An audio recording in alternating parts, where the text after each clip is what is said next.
Welcome back to The Explainer. So you're an entrepreneur, you've got this amazing idea for a 3D product, and you're ready to start building your business. But there's a huge decision you have to make right at the start. What software are you going to use? Today, we're putting two giants in the ring, Blender versus Maya. And let me tell you, this isn't just about cool features.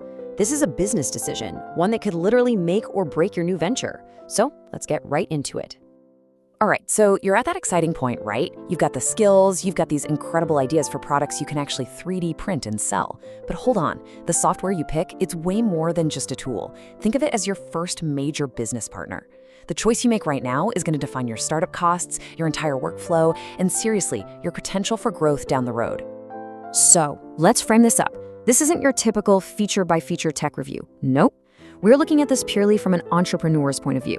It's a real showdown, the pedigreed, industry-standard heavyweight versus the scrappy, community-driven champion that's, well, kind of changing the whole game. Okay, so in one corner, you've got Autodesk Maya. This is the professional studio, the heavyweight champion. We're talking about the software behind countless blockbuster movies and those AAA games you love. And in the other corner, Blender, the versatile workshop. This is the people's champion, you know? It's totally free, it's open source, and it has become the absolute darling of freelancers and indie creators all over the world. All right, enough with the intros, let's get down to brass tacks, actually modeling the products you're gonna sell. When it's time to create, how do these two actually stack up? So for the basic stuff, what we call hard surface modeling, think creating geometric shapes, clean lines, that kind of thing. Honestly, both programs are fantastic. They both have the core tools you need, like extruding, loop cuts, bridging, all the fundamentals. For a whole lot of products, you could use either one and be perfectly happy. But here's where Maya has a secret weapon, especially for certain types of products. It has this super advanced system called NURBS modeling. Now, what is that? Well, instead of pushing and pulling little polygons, imagine you're drawing with mathematically perfect curves. It's all about precision. So if you're designing something that needs to be engineered, like a car part or some kind of industrial design, Maya's NURBS tools are, wow, they're just in a completely different league than what Blender offers. Okay, but don't count Blender out. It has its own ace up its sleeve, and it is a big one. Blender comes with a ridiculously powerful digital sculpting system built right in. I mean, it's a lot like dedicated programs like ZBrush. So if your business is all about more artistic, organic stuff, we're talking detailed miniatures for gaming, really intricate jewelry designs, character statues, Blender sculpting tools are a huge advantage. Maya sculpting tools, by comparison, they're pretty basic, to be honest. And this just nails the point about workflow. Check out this quote from a user on, get this, the Maya subreddit. They said, "I can model a car in Blender 10x faster than in Maya. And that's just a 5-month transition. As soon as you do, Maya feels like some old-ass software." I mean, wow. That really shows you how for a lot of people, Blender's whole hotkey-focused way of doing things can lead to some seriously incredible speed. Okay, next up. A tool is only as good as the world around it, right? The support, the community, the add-ons, the whole ecosystem.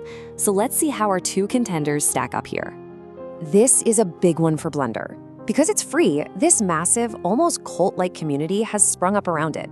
And the result? It's an absolute ocean of free learning material. I mean, you want to learn how to model, rig, or animate anything? I guarantee you there are hundreds, if not thousands, of free tutorials on YouTube ready to show you how, step by step. But there's a catch. There's always a catch, right? That open source nature has a flip side. This quote here explains it well. Because anyone can see Blender's code, a lot of the big commercial plugin developers, they stay away. They're worried their own secret sauce, their code, will get pirated. And what that means for you is that some really powerful industry-standard plugins just don't work with Blender. That can be a real problem. Okay, let's talk about the elephant in the room. For any new entrepreneur, this might just be the most important factor of all, the cost. So what's the bottom line? Let's talk money. Let's not beat around the bush. For a standard commercial license for Maya, and you absolutely need this to legally sell anything you make with it, you're looking at close to $2,000 a year. For a brand new business, that is a massive, massive hurdle to clear right from the start. And Blender's price? $0. That's it. It's completely free, even for commercial work. No fees, no subscriptions. Not now, not ever. It's kind of hard to compete with that. Now hold on. To be fair, Autodesk does have a sort of middle ground option. It's called Maya Indie, and it's a lot cheaper. But, and this is a big but, it has a huge catch. Your business has to make less than $100,000 a year. The second you get too successful, bam, you're forced to upgrade to that super expensive full license. So as you can see from this breakdown, your options have some pretty serious strings attached. And this is what I call the student version trap. A lot of people learn Maya using the free student version, which is totally fine for learning. But the license agreement could not be more clear. You cannot use it for commercial work. The moment you sell a single model you made with it, you're legally in the wrong. For an entrepreneur, that's just not an option. You have to pay up. Okay, so we've looked at the modeling tools, the community and ecosystem, and of course, the big one, the cost. Where does that leave us? For an entrepreneur just starting out trying to sell 3D products, which one is the right call?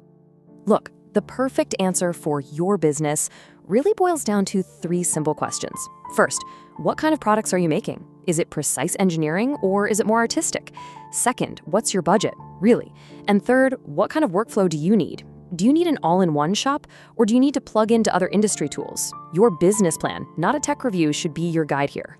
So let's put it all on the scorecard. Maya's strengths: unmatched precision with NURBS. It's the industry standard, so collaboration is easier, and it has incredible rigging and animation tools. Blender's strengths: a big fat 0 for the price tag, which is a huge deal. It's a powerful all-in-one tool with modeling and sculpting. It has that massive free learning community, and for many, it's just a faster, more efficient way to work. So the final verdict. If you're an entrepreneur starting from scratch, building a 3D printing business, looking at all the evidence, the answer is actually pretty clear. And here's why.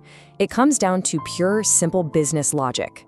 That $1,800, $2,000 you're not spending on a Maya license, that isn't just money you saved. That's your startup capital. That's money you can now invest directly into your business. That could be a better 3D printer, your first marketing campaign, or just the materials you need to create your first run of products. Blender lets you invest in your business, not just your software license. But, before we wrap this up, it's so important to remember this. This quote here is from a Maya pro with 11 years of experience, and they say it perfectly. At the end of the day, the software is just a tool. Your best skill, what really makes you valuable as a creator and an entrepreneur, is your vision. It's your ability to take an idea and see it through to the end. It's your relentlessness. So there you have it. We've laid out all the facts to hopefully help you make a really smart business decision. But choosing the tool, well, that's only half the battle. The real question, the one that really matters is, now, what are you going to create?